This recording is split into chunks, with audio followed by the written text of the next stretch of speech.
就在许多人嘲笑川普看扁美国的时候，美军用实际行动打了这些嘴炮们的脸。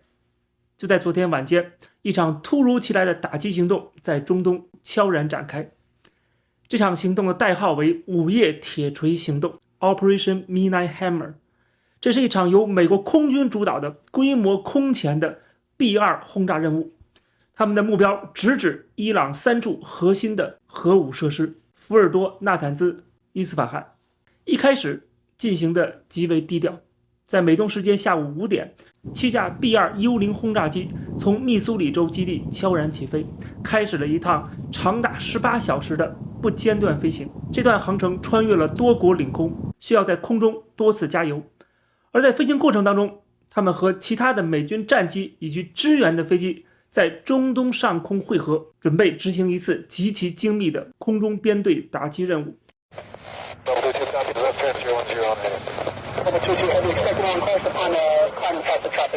根据第二天美军联席会议主席丹·凯恩向媒体的通报，在美东时间6点40分，也就是伊朗当天凌晨2点10分，领航的 B-2 轰炸机对伊朗进行了第一轮袭击，投下2枚全世界目前威力最强的钻地弹 GBU-57。 这种炸弹简称 MOP， 专门为地下深处的目标而设计，它的目的就是摧毁像福尔多这样藏在深山里边的地下堡垒。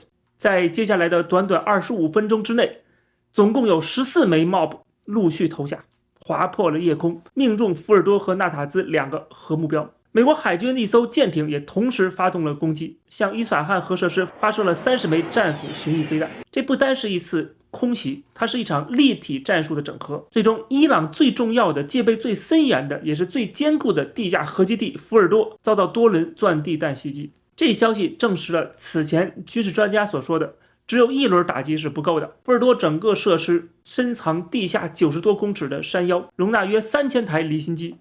根据国际原子能机构今年5月发布的最新报告，伊朗已经累积超过408公斤，浓度约 60% 的浓缩铀，这个数量足以转化为9枚核弹的原料。而伊朗方面传出，虽然基地被轰炸，但是他们早已撤离了核设备。但是我判断这种传闻大概率只是文宣而已。一方面他们不能承认自己的核武能力被彻底摧毁了，另外一方面也给自己一个不去反击美国的台阶下。为什么会这么判断呢？因为美军的卫星对伊朗核设施早就有不间断的密切监控，而且以色列在此前的轰炸当中也全面掌握了伊朗的制空权，甚至对伊朗军方的渗透程度和情报的准确足以定点清除伊朗军队高层至少1/3的将军。在这种情况底下，力量要对3000台离心机进行神不知鬼不觉的大规模的搬迁和运输，不让美国的卫星、侦察机、以色列战机知道，几乎没有可能性。值得一提是，在这场行动当中，伊朗的防空系统几乎毫无反应，没有任何战机升空，没有拦截，没有地对空飞弹的锁定和发射。根据美军的报告，他们采用了7敌战术，利用战斗机声东击西来掩护轰炸机的行动，出其不意，悄然进入也悄然离开，全程没有遇到任何阻力，最终安全返航。根据可靠消息，美军在同一时间还发动了电子干扰，在伊朗的凌晨2点多钟，在多地有人观测到大范围的 GPS 干扰，当地的国际媒体的通讯设备据说都失去了信号。那当然，在此前，以色列已经摧毁了伊朗大量的飞弹发射器，为美军的轰炸开路。以色列做法是先派出无人机在伊朗的中南部地区引发防空系统启动，当这个系统一启动，以色列就发现目标了，然后由战斗机将其摧毁。五角大楼表示，在这次任务当中，一共有超过125架美军军机参与，包括轰炸机、战斗机、加油机和侦察机。整场行动一共动用了75枚以上的精准制导飞弹。美军表示，初步评估显示3个核设施都遭到了极其严重的破坏。以色列军方则表示，他们正在评估美军轰炸福尔多地下核设施得到的具体成果。那此次行动是美军历来最大规模的 B-2 战略打击任务，甚至是过去20多年来 B-2 执行的最长距离的一次打击，而这同时也是威力惊人的 MOP 钻地弹在人类历史上首次被实际投入作战使用。有美国媒体分析说，这次行动的总成本最高获达5亿美元。而川普总统在前晚的全国演说当中也亲自证实了这场行动是成功的。川普在演说当中把伊朗形容为中东的恶霸和全世界对恐怖主义最大的资助国。他说那些核设施已经被彻底摧毁了，这是一场壮观的军事胜利。他同时还警告，如果伊朗不选择和平谈判，或者是对美国进行回击的话，那么美国准备好了会有更大规模的袭击。美国国防部长在第二天的讲话当中也说，这场袭击是压倒性的胜利。他特别强调说，这场行动并没有针对伊朗的平民，甚至都没有袭击核武基地周边的伊朗军队，而是外科手术般极为精准地摧毁了伊朗的核设施，展现了美国重新找回的核阻力。什么叫核阻力啊？我不真正的消灭你，但是让你知道可以消灭你的能力。这次行动令人惊叹的地方是川普政府高超的战略部署和迅速果断的决策，还有这场行动当中美军袭击的准确度和协同能力，以及美军和以色列军的团结和配合。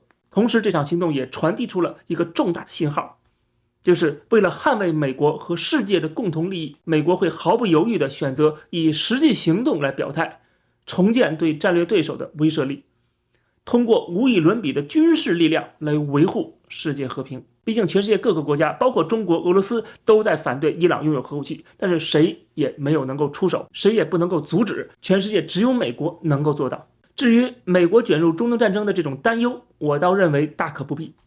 首先，不允许伊朗拥有核武是国际共识，其次，各国都支持回到谈判桌前，也就是不会认同伊朗的反击，特别是在这次袭击之后那更何况伊朗一旦陷入到更大规模的战争，就可能危及自身政权的生存，这将导致俄罗斯失去重要的盟友，中国失去重要的能源输入渠道，所以伊朗不太可能向以色列或者美国宣战，毕竟他现在可能连抵抗的能力也都没有了。即便像他现在威胁的说真的封锁了霍姆兹海峡，对全球能源市场造成冲击，但是也不能阻止美国和以色列的进攻啊，反而给对方名正言顺的机会去彻底消灭这个政权，这对他们来说是自寻死路，加速自身的灭亡。更何况伊朗石油 90% 都销往中国，封锁了海峡，对中国的打击甚至超过对美国。伊朗当然可以如此叫嚣和威胁，这是他们手上唯一的牌，但是他们的海军有没有足够的实力去封锁海峡也很可疑。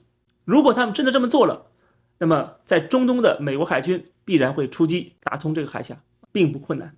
正如美国政府一直强调的，他们并不打算真正的推翻伊朗的政权，而是要求他们必须无条件投降。而对于哈梅内伊来说，一旦投降，他担心会彻底失去在伊朗的最高权威，这跟政权垮台也没有什么差别，所以继续斗下去拖下去恐怕是他唯一的合理选择。也许未来我们会看到哈梅内伊成为伊朗版的叶明琛，选择不战不和不守，不死不降不走，只不过他这么做的下场恐怕不会比那位大清国的6部总督好到哪里去，甚至伊朗内部的反对声音就已经把他淹没了。好，那这期节目跟大家先聊到这儿，感谢大家收看，欢迎点击订阅这个频道，也欢迎加入会员收看会员专属的影片。我们下期节目再见。 Last night on President Trump's orders, U.S. Central Command conducted a precision strike in the middle of the night against 3 nuclear facilities in Iran, Fordow, Natanz, and Isfahan, in order to destroy or severely degrade Iran's nuclear program. And as the chairman of the Joint Chiefs will demonstrate, it was an incredible and overwhelming success. The order we received from our commander-in-chief was focused, it was powerful, and it was clear. We devastated the Iranian nuclear program. But it's worth noting the operation did not target Iranian troops or the Iranian people. For the entirety of his time in office, President Trump has consistently stated for over 10 years that Iran must not get a nuclear weapon. Full stop. Thanks to President Trump's bold and visionary leadership and his commitment to peace through strength, Iran's nuclear ambitions have been obliterated.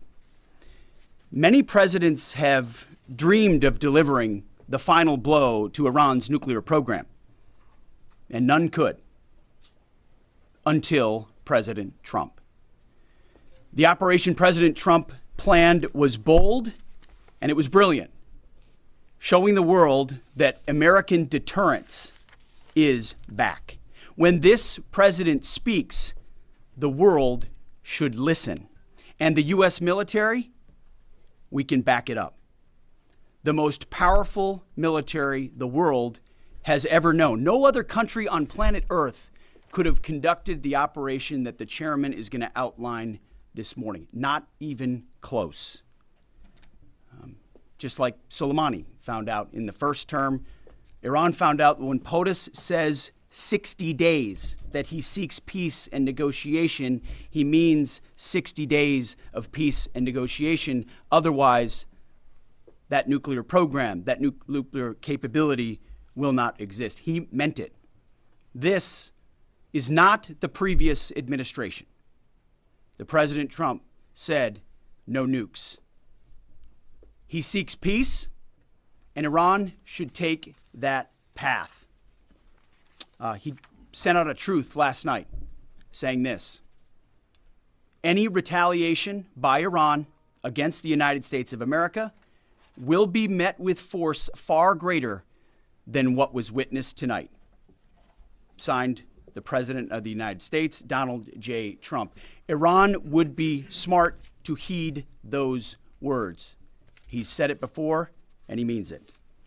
I want to give recognition to the Chairman of the Joint Chiefs of Staff, the Joint Staff, General Eric Kurilla at CENTCOM, who did a phenomenal job, he and his staff, all of CENTCOM. Policy across the board, this was a joint effort, and across the Pentagon effort. I want to recognize the pilots who flew those bombers, who flew those fighters, who flew those refuelers, warriors. I want to recognize the sailors on those destroyers, in those subs, on those carriers, warriors, all of them. I want to recognize our soldiers doing air defense, base defense, QRF, warriors, all of them. Every American involved in this operation performed flawlessly. And I want to give recognition to our allies in Israel as well. This is a plan that took months and weeks of positioning and preparation so that we could be ready when the President of the United States called. It took a great deal of precision. It involved misdirection and the highest of operational security. Our B-2s went in and out of downtown Tehran, of these nuclear sites, in and out and back without the world knowing at all. In that way, it was historic. A strike that included the longest B-2 Spirit bomber mission since 2001 and the first operational employment of the MOP, a massive ordnance penetrator. The mission demonstrated to the world the level of joint and allied integration that speak to the strength of our alliance and our joint forces. As President Trump has stated, the United States does not seek war, but let me be clear. We will act swiftly and decisively when our people, our partners, or our interests are threatened. Iran should listen to the President of the United States and know that he means it, every word. I want to give congratulations to our Commander-in-Chief. It was an honor to watch him lead last night and throughout, and to our great American warriors on this successful operation. God bless our troops. God bless America.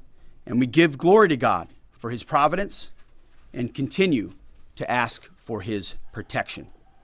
I turn it over now to the chairman for specifics. At midnight Friday into Saturday morning, a large B-2 strike package comprised of bombers launched from the continental United States.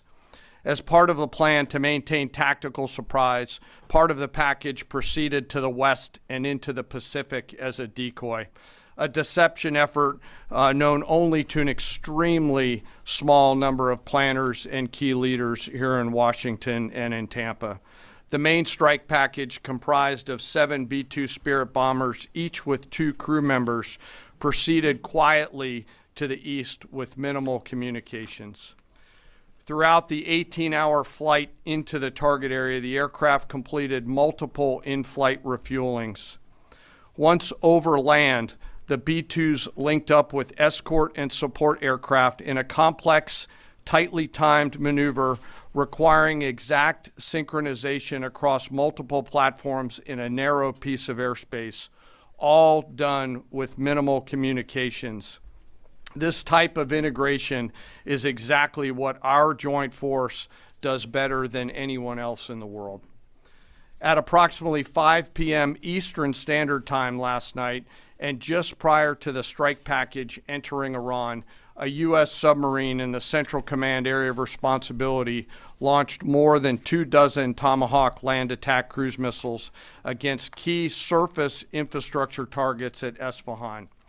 As the Operation Midnight Hammer strike package entered Iranian airspace, the U.S. employed several deception tactics, including decoys, as the 4th and 5th generation aircraft pushed out in front of the strike package at high altitude and high speed, sweeping in front of the package for enemy fighters and surface-to-air missile threats.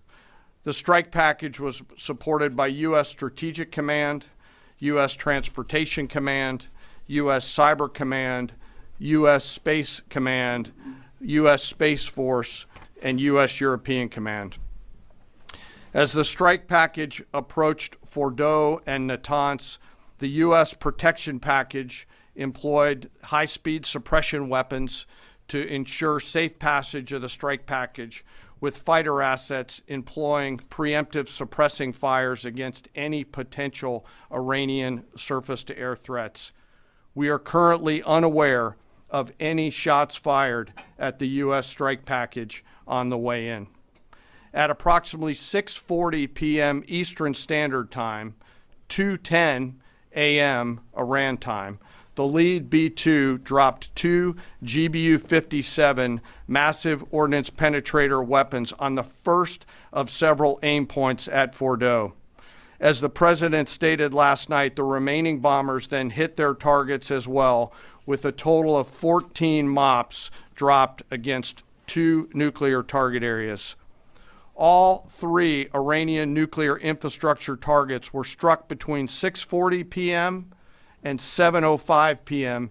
Eastern Time. Again, that's about 2:10 in the morning local time in Iran, with the Tomahawk missiles being the last to strike at Isfahan to ensure we retain the element of surprise throughout the operation. Following weapons release, the Midnight Hammer strike package exited Iranian airspace and the package began its return home. We are unaware of any shots fired at the package on the way out. Iran's fighters did not fly, and it appears that Iran's surface-to-air missile systems did not see us. Throughout the mission, we retained the element of surprise. In total, U.S. forces employed approximately 75 precision-guided weapons during this operation. This included, as the president stated last night, 14 30,000-pound GBU-57 massive ordnance penetrators, marking the first ever operational use of this weapon. I know that battle damage is of great interest. Final battle damage will take some time, but initial battle damage assessments indicate that all 3 sites sustained extremely severe damage and destruction. More than 125 U.S. aircraft participated in this mission, including B-2 stealth bombers, multiple flights of 4th and 5th generation fighters, dozens and dozens of air refueling tankers, a guided missile submarine, and a full array of intelligence, surveillance, and reconnaissance aircraft, as well as hundreds of maintenance and operational professionals. As the Secretary said, this was the largest B-2 operational strike in U.S. history and the second longest B-2 mission ever flown, exceeded only by those in the days following 9/11.